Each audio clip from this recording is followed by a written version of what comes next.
ভেনেজুয়েলার রাজধানী কারাকাসে অভিযান চালিয়ে প্রেসিডেন্ট নিকোলাস মাদুরাকে তুলে আনা, তার স্ত্রী সহকারে এবং মার্কিন আদালতে বিচার করা, এটা নিয়ে কিন্তু এই বিশ্বের যে অর্ডারটা আছে, যে এটা ইন্টারন্যাশনাল ল, এটা আসলে উলটপালট হয়ে গিয়েছে। এখন আসলে কেউ কাউকে আর মানতেছে না এবং ছোট দেশগুলো খুবই চিন্তায় আছে। এবং এই যে ভেনেজুয়েলায় আক্রমণ, এটা কিন্তু একদিনে হয়নি। হয়তো এটা জো বাইডেনের আমলে গৃহীত হয়েছে এবং সেটা হয়তো ডোনাল্ড ট্রাম্প প্রয়োগ করেছেন। এবং ডোনাল্ড ট্রাম্প ক্ষমতায় এসে তিনি এই যে আমেরিকা ফার্স্ট নীতি ঘোষণা করেছেন, এই ভেনেজুয়েলা অনেকে মনে করেছেন যে আসলে ট্রাম্প ক্ষমতায় আসলে এখন মনে হয় যুদ্ধ আর হবে না, কিন্তু আমি মনে করি যে এই ভেনেজুয়েলাও কিন্তু ট্রাম্পের এই আমেরিকা ফার্স্ট নীতির অংশ। কারণ এই ভেনেজুয়েলাতে 17 ট্রিলিয়ন টন আপনার ক্রুড অয়েল আছে এবং স্বর্ণের উপরে দেশটা ভাসতেছে। সুতরাং আমেরিকা মনে করতেছে যে যদি আমি এই দেশটাকে দখল করতে পারি, তাহলে আমি এই সকল সম্পদগুলো পাবো। এবং আমরা এই 1945 সালের পর থেকে আমেরিকার এই নগ্ন চেহারা আর দেখি। সরাসরি বলতেছে যে আমরা ভেনেজুয়েলা তেল চাই, সরাসরি বলতেছে যে আমি গ্রিনল্যান্ড দখলে নিব। গ্রিনল্যান্ড হচ্ছে স্বাধীন ডেনমার্কের একটি টেরিটরি এবং ডেনমার্ক হচ্ছে ন্যাটো জোটের অংশ এবং আমেরিকার বন্ধু রাষ্ট্র। সেখানে ট্রাম্প বলতেছেন আমরা শক্তি প্রয়োগ করে গ্রিনল্যান্ড দখলে নিয়ে নিব। আজকে হোয়াইট হাউস থেকে লিখিত অফিসিয়াল স্টেটমেন্ট আসতেছে এবং ডেনমার্ক বলতেছে যে আমাদের ক্ষমতা নাই গ্রিনল্যান্ডকে বাঁচিয়ে রাখা, কিন্তু তাহলে ন্যাটো থাকবে না। নর্থ আটলান্টিক ট্রিটি অর্গানাইজেশন, একটি দেশ আক্রান্ত হলে আরেকটি দেশ ছাপিয়ে পড়বে, সেই ইউরোপের দেশগুলো এবং আমেরিকা সহ, সেই ন্যাটো থাকবে না। তাহলে আমরা এমন এক আমেরিকার সম্মুখীন হচ্ছি যে আমেরিকার প্রেসিডেন্টের চক্ষু লজ্জাটাও নাই, তিনি সরাসরি আক্রমণ করেন। আমরা সেই দ্বিতীয় বিশ্বযুদ্ধের সময় যেমন হিরোশিমাতে বোমা ফেলেছিল, তারপর থেকে আমেরিকা মোটামুটি সভ্য হয়েছিল। যদি কোনো দেশের প্রাকৃতিক সম্পদের উপর লোভ হয়, তাহলে ওই দেশে ডিপ স্টেটকে ব্যবহার করে একটা এন্টি গভর্নমেন্ট সেন্টিমেন্ট তৈরি করে, এবং সেই সেন্টিমেন্টটা বাড়তে সরকারের বিরুদ্ধে বিশাল আন্দোলন শুরু হয়। আন্দোলন শুরু হলে সরকারের পতন হয়, এবং সরকারের পতন হলে তারপর নতুন সরকার আসলে সেই সরকারের সঙ্গে আলোচনা করে বিভিন্ন ডিল করে আর কি, যেটা এখন আমরা ইরানে দেখতে পাচ্ছি। আমার মনে হয় যে ইরানে যে ঝামেলা শুরু হয়েছে, এই ঝামেলায় হয়তোবা ইরান সরকারের পতন হয়ে যাবে। কারণ ইরানের আমেরিকার ডিপ স্টেটের ইন্ধন তো আছেই, প্লাস অর্থনৈতিক অবস্থা ভালো না মার্কিন স্যাংশনের কারণে। আমার মনে হয় যে আয়াতুল্লাহ আলী খামেনি হয়তোবা এই যাত্রায় টিকতে পারবে না, হয়তোবা তিনি রাশিয়া চলে যাবেন ইত্যাদি। তো তারপর যে সরকার আসবে, সেই সরকারটা অবশ্যই আমেরিকা ইসরায়েলের অনুগত হবে। এইভাবে আমেরিকা করে, কিন্তু এখন আর আমেরিকা কোনো রাগঢাক রাখে না। আমেরিকা কথা হচ্ছে যে না, এই ডিপ স্টেট লাগিয়ে এন্টি গভর্নমেন্ট সেন্টিমেন্ট তৈরি করে তারপর সরকার পালিয়ে গেল, নতুন সরকার শোনা, এত কিছু দরকার নেই। এখন ডাইরেক্ট ডেল্টা বাহিনী পাঠিয়ে প্রেসিডেন্টকে উঠিয়ে এনে নিয়ে আসলো আমেরিকা, এবং বলতেছে যে ভেনেজুয়েলাতে এখন আপাতত কোনো নির্বাচন দরকার নেই, আপাতত এই ভাইস প্রেসিডেন্ট ডেলসি রদ্রিগেজই থাকুক। তার মানে হচ্ছে যে একটা চুক্তি হয়ে গিয়েছে আমেরিকার সঙ্গে। ট্রাম্প চায় টাকা। এই যে ট্রাম্প বলতেছে মাদুরা ড্রাগ ডিলার, সেই বিচার হবে, কিছু না। আজকে ভেনেজুয়েলা সব ডিল সাইন করুক, কিছুদিন পরে দেখবেন মাদুরাকে আবার ফিরিয়ে দিয়ে আসবে। তো এই হচ্ছে গিয়ে ট্রাম্পের অবস্থা। ট্রাম্প শুধু এই ভেনেজুয়েলাতে আক্রমণ করেই কিন্তু ক্ষান্ত হয়নি, এবং ভেনেজুয়েলাতে যুদ্ধ এখনো শেষ হয়েছে বলে ধরা যাবে না। ভেনেজুয়েলাতে আবার আক্রমণ হবে কি হবে না নির্ভর করে যে ভেনেজুয়েলা আসলে মার্কিন তেল কোম্পানিগুলোকে অ্যালাউ করে কিনা ওই ভেনেজুয়েলাতে গিয়ে তেল উত্তোলনের জন্য। আমেরিকা বিশাল তেল নিয়ে যাবে, ভেনেজুয়েলাকেও থোড়া কিছু দিবে, পয়সাপাতি দিবে। এভাবেই আমেরিকা চায় যে সম্পূর্ণ ভেনেজুয়েলার যে মিনারেল রিসোর্স গুলো, এগুলো কবজায় নিতে। এবং শুধু তাই না, ট্রাম্প আরো 3টে দেশকে হুমকি দিয়ে রেখেছে: কিউবা, কলম্বিয়া, মেক্সিকো। এবং ট্রাম্প আরো বলতেছে যে এই ভেনেজুয়েলায় হামলা চালিয়ে নিকোলাস মাদুরাকে গ্রেপ্তার করে নিয়ে আমি আসলে কিউবাকে শিক্ষা দিলাম। কারণ আমেরিকার একদম কাছের দেশ কিউবা, ফ্লোরিডা থেকে দেখা যায়।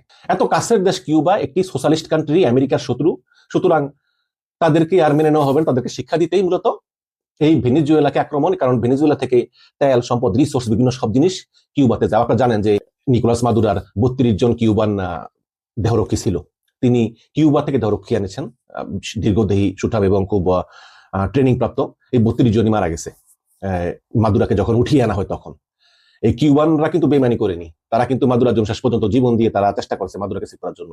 বাট ওই ভেনেজুয়েলার দেহরক্ষী যারা সেকেন্ড লেয়ারে ছিল, তারা পালিয়ে গেছে। আর মেক্সিকো থেকে ড্রাগ আসে, সত্য, মেক্সিকো থেকে আসলে ড্রাগ আমেরিকাতে আসে। আর কলম্বিয়া থেকেও নাকি ড্রাগ আসে। কলম্বিয়ার প্রেসিডেন্টকে হুমকি দিয়েছেন যে কলম্বিয়ার প্রেসিডেন্ট নাকি নিজেই ড্রাগ ডিলার। তো এরপর তিনি আরেকটা কথা বলছেন, এটা হচ্ছে যে ভারতের বিরুদ্ধে তিনি কথা বলেছেন। গত পরশুদিন সংবাদ সম্মেলনে মার্কিন সিনেটর লিন্ডসে গ্রাহামের সঙ্গে ট্রাম্পের অনেক আলোচনা হয়েছে। সেখান থেকে বের হয়ে 2 জন সাংবাদিকদের ফেস করেছেন যে কি নিয়ে আলোচনা হবে। তখন হঠাৎ করে লিন্ডসে গ্রাহাম ভারতের কথা তোলেননি। ট্রাম্প নিজেই বলতেছেন যে মোদি জানে যে আমাকে তার খুশি করা দরকার। সাংবাদিক সম্মেলনে কথাবার্তা যা বুঝলাম যে ভারতের সঙ্গে আমেরিকার যে বাণিজ্যিক আলোচনা, সেই আলোচনা ফলপ্রসূ হয়নি। এবং ফলাফল হচ্ছে যে ভারতের উপরে আরো বেশি করে ট্যারিফ দেওয়া হবে, এবং বেশি করে ট্যারিফ দিয়ে হয়তো বা 75% দেওয়া হবে, 25% বাড়িয়ে দেওয়া হবে আরো। এবং 75% তারা দেখবে যে আসলে ভারত মতে স্বীকার করে কিনা। যদি না হয় তাহলে ভারতের উপর স্যাংশন দিবে, একঘরে করে দিবে। কারণ তারা চায় না যে ভারত রাশিয়ার থেকে ক্রুড অয়েল কিনুক। যদিও ভারত বলতেছে যে আমরা ক্রুড অয়েল কিনে অনেক কমিয়ে দিয়েছি। তো আমরা এমন একটা বিশ্বে বাস করতেছি যে যেখানে এখন আমেরিকাই হচ্ছে সর্বশক্তিমান। আমেরিকা যা বলে কেউ কিছু করবে না। ভেনেজুয়েলা আক্রমণ করবে, দেখুন এই ভেনেজুয়েলা কিন্তু মানে সৃষ্টি করেছে রাশিয়া এবং চীন। আমেরিকা যেমন রাশিয়াকে ইউক্রেন দিয়ে ব্যস্ত রেখেছে, আবার চায়নার সমস্ত ব্যবসা বাণিজ্য হচ্ছে ইউরোপ আমেরিকায়, আবার তাইওয়ান এবং চীনের মাঝে আমেরিকা সপ্তম নৌবহর বসিয়ে দিয়েছে, এবং তাইওয়ান এবং জাপানের মতো দুইটা চীনের শত্রু রাষ্ট্র দুই পাশে আছে চীনকে নজরদারি করার জন্য। সুতরাং এভাবে কিন্তু আছে। আবার রাশিয়া চীন চিন্তা করতেছে যে ভেনেজুয়েলাকে বসে দিলাম এক পাশে, আমেরিকার কিউবা আছে আরেক পাশে, এই দুইটা আবার আমেরিকার নজরদারি করবে। সুতরাং এরকম আছে। সুতরাং এই ভেনেজুয়েলাকে আক্রমণ করে মাদুরাকে তুলে নিয়ে গেল, প্রেসিডেন্ট মাদুরাকে তুলে নিয়ে গেল, এর মানে হচ্ছে যে রাশিয়া এবং চীনের একটা খবরদারির পর্ব শেষ হলো। এবং সেখানে যদি মার্কিন সমর্থিত সরকার বসে, তাহলে ওই সরকারকে আর রাশিয়া এবং চীন নিজের মতো পরিচালনা করতে পারবে না। এবং দেখেন রাশিয়া চীন তারা আসলো না রক্ষা করতে, কারণ রাশিয়ার তো মানে জীবন যৌবন সব শেষ ইউক্রেন যুদ্ধে। আর চীন চিন্তা করতেছে যে না, এখনো সময় হয়নি, এখনো আমরা অর্থনৈতিকভাবে আমেরিকাকে টাকা দিতে পারিনি। আমরা যখন ইকোনমিক্যালি আমেরিকাকে টাকা দিতে পারবো, তারপর হয়তো যে 15-20 বছরের ব্যাপার, সামরিক দিক দিয়ে শক্তিশালী হতে আগে আমাদেরকে ইকোনমিক্যালি সলভেন্ট হতে হবে। এই কারণ তারাও আসেনি, নিন্দা জানিয়ে শেষ করেছে। ফলাফল কি? একটা স্বাধীন দেশের প্রেসিডেন্টকে তুলে নিয়ে গেল আমেরিকা বিচারের জন্য, এবং সমস্ত বিশ্ব অবাক হয়ে তাকিয়ে দেখলো, কেউ কিছু বলতে পারলো না, কারণ বিড়ালের গলায় ঘন্টা বাদ দেখে। যাই হোক, ফিরে আসি ভারতে।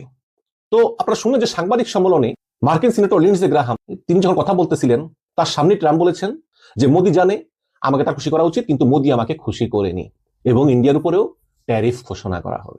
এখন প্রশ্ন যে ইন্ডিয়া কি করবে? দেখুন, আমরা ভারতের সমালোচনা অনেক করি, যুক্তিসঙ্গত সমালোচনাই করি, কিন্তু এটাও তো সত্য যে নরেন্দ্র মোদী বা সরকার তার নিজের দেশের ভালোর জন্য করে, টাকা পয়সা চুরি করে না আমাদের বাংলাদেশের মতো, পাচারও করে না, বা দুর্নীতি করে। আমেরিকা যে ভারতের ডেইরি বাজারে ঢুকতে চায়, কৃষি বাজারে, সেটা ভারত অ্যালাউ করে না, কারণ এতে ভারতের কৃষকরা ক্ষতিগ্রস্ত হবে। তখন ভারতের কৃষকদের আমেরিকার কৃষকদের সঙ্গে কম্পিটিশন করতে হবে, যেটা নরেন্দ্র মোদী চায় না, হুইচ ইজ অ্যাবসলিউটলি রাইট। তার জন্য ঠিক আছে, কিন্তু আমেরিকা হচ্ছে যে না, ওইটা ছাড়া আমরা কোনো বাণিজ্যিক চুক্তিতে যাব না। ফলাফল ভয়ঙ্কর ট্যারিফ, 75% ট্যারিফ, গার্মেন্টস গুলো বন্ধ হবে, সমস্ত ব্যবসা বাংলাদেশে পাকিস্তানে এসে পড়বে, এবং অন্যান্য আরো সমস্যা হবে। এবং বিশেষ করে আপনি দেখেন যে সিটিজেন ওয়েলফেয়ারের একটা লিস্ট করেছে গত পরশুদিন, সেখানে দেখাচ্ছে যে কতগুলো দেশের নাগরিক আমেরিকা থেকে নাগরিক সহায়তা পায়, সেই লিস্টে বাংলাদেশের নাম আছে কিন্তু ভারতের নাম নেই। আবার যদিও আজকে দেখলাম যে বাংলাদেশের টুরিস্টদেরকে ভারতে গেলে সেখানে $15,000 নাকি বন্ড দিতে হবে, সেখানে আবার ভারতের নাম নেই। তো এরকম আছে। তো এইসব বিষয়ে পর্যালোচনা করে দেখা যায় যে ভারতের সঙ্গে আমেরিকার সম্পর্ক ভালো হওয়ার সম্ভাবনা খুবই কম, এবং ভারতকে কর আর শুল্ক দিতে হবে, এবং এই শুল্কের প্রভাবে ভারতের অর্থনীতি ক্ষতিগ্রস্ত হবে। কতটুকু ক্ষতিগ্রস্ত হবে সেটা দেখার বিষয়, বা ক্ষতিগ্রস্ত হবে, এবং বিনিময়ে বাংলাদেশ পাকিস্তানের ইকোনমি লাভবান হবে, কারণ সকল গার্মেন্টস ইন্ডাস্ট্রি এবং অন্যান্য ইন্ডাস্ট্রি যেগুলো আমেরিকাতে রপ্তানি নির্ভর, সব বাংলাদেশে পাকিস্তানে এসে পড়বে। এবং এরপর এমন হতে পারে যদি তারপরেও ভারত সোজা না হয়, তাহলে ভারতকে একঘরে করা হবে, স্যাংশন দেওয়া হবে, এবং ভিসা ব্যবস্থা কড়াকড়ি করা হবে ইত্যাদি। এখন প্রশ্ন হচ্ছে যে ভারতের কি করার আছে? ভারতের আসলে তেমন কিছুই করার নাই। ভারত একটা জিনিস করতে পারতো, যে চীন এবং রাশিয়া, এই তিনটা দেশ, চীন, রাশিয়া, ভারত সরকার একটা এলাই করতে পারতো, এলাই করে বলতে পারতো যে হ্যাঁ দেখো আমরা তিনজন আছি, তোমাকে শিক্ষা দেবো, তুমি যা করতে আসো আসো, আমরা তোমাকে মানি না। কিন্তু চীনের সঙ্গে তো ভারতের এমনিতেই ডোকলাম নিয়ে ঝামেলা, তারপরে ভারতের অরুণাচল প্রদেশকে চীন নিজের বলে দাবি করে, তিব্বত নিয়ে সমস্যা, এবং একাধিকবার সীমান্ত যুদ্ধ হয়েছে। পাকিস্তানের সঙ্গে চীনের যে আন্তরিকতা, এগুলো নিয়ে আসলে চীনের সঙ্গে সম্ভব না। আর রাশিয়ার সঙ্গে, রাশিয়া তো নিজেই ইউক্রেন নিয়ে শেষ, অর্থনৈতিক ধ্বংস, রাশিয়ার কোমর ভেঙে গেছে। এখন ভারত কি করবে? ভারতের পক্ষে আসলে তেমন কিছু করার নাই। বলতে পারে অনেকে, যেমন ওই যে কিছু উগ্রবাদী আছে না ভারতে, বলছে হ্যাঁ আমেরিকাকে দেখিয়ে দেবো। আবার এবার দেখলাম দুর্গাপূজায় ইউনুসকে অসুর বানিয়েছে অনেক পূজা মণ্ডপে, আবার ট্রাম্পকে অসুর বানিয়েছে কিছু পূজা মণ্ডপে। তো তারা বলে হ্যাঁ দেখিয়ে দেবো আমরা আমেরিকায় এসে। দেখিয়ে দেওয়া এত সহজ না, ভূরাজনীতি এমন দেখিয়ে দেওয়ায় চলে না। ওই যে গায়ের হিন্দুত্ববাদের জোরে বাংলাদেশ হাইকমিশন বন্ধ যাওয়া যায়, আমেরিকা যাওয়া যায় না। আজকে যদি ট্রাম্প রাগ হয়, ট্রাম্পের যে মাথা গরম, আজকে যদি ভারতে ফেসবুক বন্ধ করে দেয়, গুগল বন্ধ করে দেয়, ইউটিউব বন্ধ করে দেয়, ভারত শেষ হয়ে যাবে। মাইক্রোসফট বন্ধ করে দেয়, ভারত শেষ হয়ে যাবে। যদি ট্রাম্প একবার বলে কোম্পানিগুলোকে ভারতের সব লাইন বন্ধ করে দাও, না হলে আমি মনে করি ব্যবসা করতে দিব না, তাহলে ফেসবুক, ইউটিউব, গুগল, মাইক্রোসফট এটা বাধ্য হয়ে বন্ধ করে দিতে, একদম ভারত শেষ হয়ে যাবে। কাজেই আমেরিকার সঙ্গে যুদ্ধ মানিয়ে আপনি শুধু আমেরিকার বিরুদ্ধে যুদ্ধ করতেছেন না, আপনি ডলারের বিরুদ্ধে যুদ্ধ করতেছেন, আপনি টেকনোলজির বিরুদ্ধে যুদ্ধ করতেছেন, আপনি ওদের ডিপ স্টেটের বিরুদ্ধে যুদ্ধ করতেছেন, আপনি ওদের যে বিশ্ব ব্যবস্থা ওরা সাজিয়েছে তার বিরুদ্ধে যুদ্ধ করতেছেন, আপনি সবচেয়ে ক্ষমতা সম্পন্ন একটি পুঁজিবাদের বিরুদ্ধে যুদ্ধ করতেছেন। এত সহজ না। এখন ভারতের কাছে আসলে উপায় কি? একদিকে হচ্ছে যে যদি ট্রাম্পের কথা শুনে তাহলে তাদের কৃষকরা ক্ষতিগ্রস্ত হবে, আবার না শুনলেও বিপদ। তো আমার মনে হয় এই মুহূর্তে আসলে ভারতের তেমন কিছু করার নেই, কারণ এই গত কয় মাস ধরে কিন্তু প্রচুর বাণিজ্য আলোচনা হয়েছে, কিন্তু এখন পর্যন্ত যেহেতু কোনো ফলাফল আসেনি, তার মানে হচ্ছে ভারত অনড়, ভারত আমেরিকার এই প্রস্তাবে নতি স্বীকার করবে না, এবং ফলাফল অনুযায়ী ভারত উচ্চমানের ট্যারিফ ভোগ করবে। আমার মনে হয় যে আসলে ভারতের এই মুহূর্তে আর কিছু করার নাই, চুপচাপ থাকা ছাড়া, পরিস্থিতি অবজার্ভ করা ছাড়া, এবং যে সিচুয়েশন আসছে এটাকে অন্য কোনোভাবে ট্যাকেল দেওয়া যায় কিনা। অবশ্যই যদি ভারতের সঙ্গে ট্রাম্পের বাণিজ্যিক চুক্তি ফলপ্রসূ না হয়, তাহলে ভারত আবার রাশিয়া থেকে তেল কিনা বাড়িয়ে দিবে, সেখান থেকে ইকোনমিক্যালি লাভবান হবে। যেমন রাশিয়া থেকে তেল কিনে আনলো ভারত, সেই তেল আবার গতকালকে ভারতের কাছ থেকে বাংলাদেশ কিনলো, 1,500 কোটি টাকার তেল কিনলো বাংলাদেশ গতকালকে।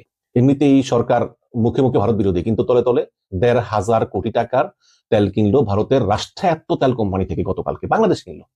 তো এভাবে ওই রাশিয়া থেকে তেল কিনে পরিশোধন করে বিভিন্ন দেশে বিক্রি টিক্রি করতে পারে, এভাবে কিছুটা ক্ষতি পুষিয়ে নিতে পারে। বাট আলটিমেটলি আমেরিকার সঙ্গে যে ব্যবসা বাণিজ্য, আমেরিকার সঙ্গে যে সম্পর্ক ভারতের, যে ব্যবসা বাণিজ্য, এবং আপনি তো দেখেন যে গুগল, মাইক্রোসফটের সব বড় বড় বসগুলো ভারতীয়, প্রচুর ভারতীয় সেখানে কাজ করে, ব্যবসা বাণিজ্য অনেক ডিপ রিলেশনশিপ, এটার বিকল্প আসলে আর কোথাও পাবে না। এখন আমরা দেখি যে আসলে শেষ পর্যন্ত মোদি তার কৃষকদের স্বার্থ বিকিয়ে দিয়ে আমেরিকার সঙ্গে আসলে চুক্তি করতে চায় কিনা, কিন্তু মনে হয় এটা হবে না, এবং আপাতত ভারতের জন্য কোনো সুখবর নাই, তার হাত পা চারদিকে বাঁধা। দর্শক, আপনাদের মতামত চাই।